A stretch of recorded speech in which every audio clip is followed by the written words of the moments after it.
Hello everyone, welcome to decode exam. आज का दिन बहुत स्पेशल दिन है। आज है 22 मई और आज के दिन क्या हम मनाते हैं, आज हम इसको जानेंगे कि आज के दिन की क्या इम्पोर्टेंस है। आप मेरे पीछे स्क्रीन देख के समझ गए होंगे कि कुछ ना कुछ नेचर या इन्वायरमेंट से रिलेटेड चीज़ों के बारे में आज मैं आपसे डिस्कस करूँगा। आज 22 मई है और 22 मई को हम क्या सेलिब्रेट करते हैं? हम सेलिब्रेट करते हैं बायोडाइवर्सिटी डे। तो बायोडाइवर्सिटी डे से आपके पेपर में क्या क्या क्वेश्चन बन सकता है उसको समझ लेते हैं, फिर थोड़ा सा चीज़ों को समझते हुए आगे बढ़ेंगे, है ना। देखो, पहली चीज़ तो बायोडाइवर्सिटी डे कब मनाया जाता है? 22 मई। हर साल 22 मई को हम बायोडाइवर्सिटी डे मनाते हैं। ठीक, इस साल इसकी थीम क्या है? We are the part of solution for nature.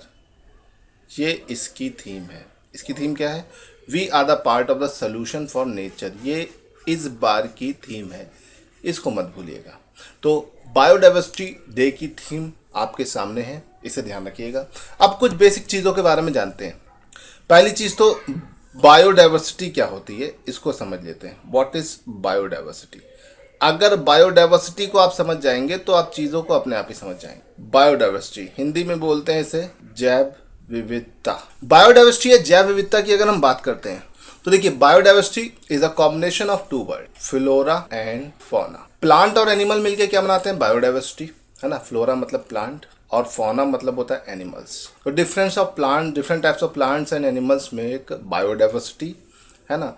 जो जीवों की विविधता होती है उसे जैव विविधता बोलते हैं। और ये सबसे ज़्यादा पूरी दुनिया में कहाँ पाई जाती है? तो अगर हम इसकी सबसे ज़्यादा पाए जाने की बात करें तो कर्क और मकर रेखा के बीच का जो एरिया है, ठीक है, दोनों ट्रॉपिक्स के बीच का, ट्रॉपिक ऑफ कैंसर और ट्रॉपिक ऑफ कैप्रिकॉर्न,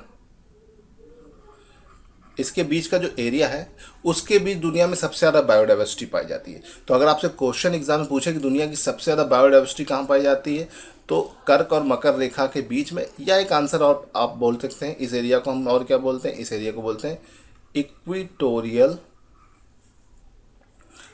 रीजन, ठीक है, या सब ट्रॉपिकल रीजन, इसे सब ट्रॉपिकल रीजन भी बोलते हैं, ठीक है। तो इसके कई सारे नाम हैं, आपको अपने हिसाब से इसको लगाना है, ठीक है। अब एक चीज़ तो ये हो गई, हमने यहाँ पे दो चीज़ जानी। पहली चीज़ व्हाट इज़ बायोडाइवर्सिटी और दूसरी चीज़ क्या, दुनिया में सबसे ज़्यादा बायोडाइवर्सिटी कहाँ पाई जाती है, ठीक। अब थोड़ा सा चीज़ों को और समझते हैं। अगर हम बात करते हैं तीसरी चीज़, जहाँ पर बहुत ज़्यादा रिच एरिया ऑफ बायोडाइवर्सिटी होता है,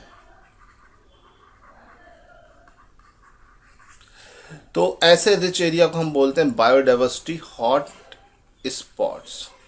हॉट स्पॉट्स, है ना। और पूरी दुनिया में 30+ ऐसे एरियाज हैं। और अगर हम इंडिया में बात करें तो इंडिया में ऐसे 4 एरिया हैं। कितने एरिया हैं? 4 एरिया, ठीक। पहला एरिया वेस्टर्न घाट, दूसरा एरिया, ठीक है, ईस्टर्न हिमालय, तीसरा एरिया इंडो म्यांमार बॉर्डर, और आपका चौथा एरिया आपका है सुंडा लैंड। तो इस तरह से इंडिया में ऐसे बायोडाइवर्सिटी हॉट स्पॉट के 4 एरिया हैं, ठीक। कभी कभी एक क्वेश्चन आता है कि who coined the word biodiversity hot spot, तो इसका नाम याद रखिएगा, नॉर्मन मेयर्स। नॉर्मन मेयर ने सबसे पहले इस वर्ड को कॉइन किया। तो देखो, हमने आज क्या जान लिया? हमने अभी इतनी देर में बायोडाइवर्सिटी की डेफिनेशन देख ली, उसके कौन कौन से एरिया होते हैं, और एक वर्ड आता है बायोडाइवर्सिटी हॉट स्पॉट। ये क्या होता है? इंडिया में कौन कौन से एरिया, दुनिया में कौन कौन से एरिया, इसको देख लिया है। ज़्यादातर एरिया जो है इक्वेटोरियल रीजन के बीच में है, मतलब कर्क और मकर रेखा के बीच में। तो मेरे हिसाब से आपको यहाँ तक समझ में आ गया। चलिए अब यहाँ से आगे बढ़ते हैं, और आज का दिन है 22 मई, ठीक है। यूएन जनरल असेंबली ने दिसंबर 2000 में आज का दिन मतलब 22 मई को international day of biological diversity को प्रमोट करने के लिए बनाया है ना। और इस साल इसकी 15 मीटिंग होगी, है ना। कॉन्फ्रेंस ऑफ पार्टी की 15 मीटिंग होगी अक्टूबर 2021 में, है ना। और इसमें कई सारी चीज़ें निकल के आएंगी। हमने जो 2 गोल और टारगेट लिए हैं उसमें क्या क्या चीज़ें हमने अचीव कर ली, क्या क्या नहीं करी, ये आपको ध्यान रखना है, ठीक है।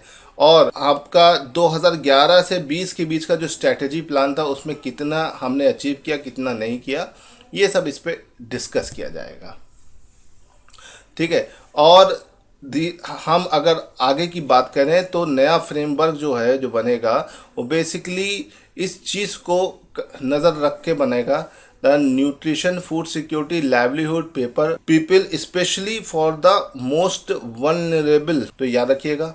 और एक चीज़ और है कि 2020-21 से 30 के बीच का जो एरिया है यूएन का, UN decade of ocean science and sustainable development, तो ये यूएन ने ओशियन साइंस को क्या कर दिया है, समर्पित कर दिया है। तो इसको ध्यान रखें। आज के इस लेक्चर में एक छोटे से पॉइंट को मैंने आपके बारे में डिस्कस किया आपके साथ कि व्हाट इज बायोडाइवर्सिटी।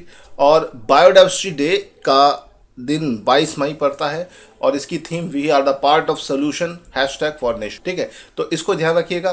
तो जो आज का ये वीडियो है ये इसी पर बेस है। आई होप कि आपको ये छोटी छोटी इन्फॉर्मेशन पसंद आ रही होगी। पसंद आ रही तो लाइक और शेयर कर दो, ज़्यादा से ज़्यादा लोगों तक पहुँचा दो। Thank you so much.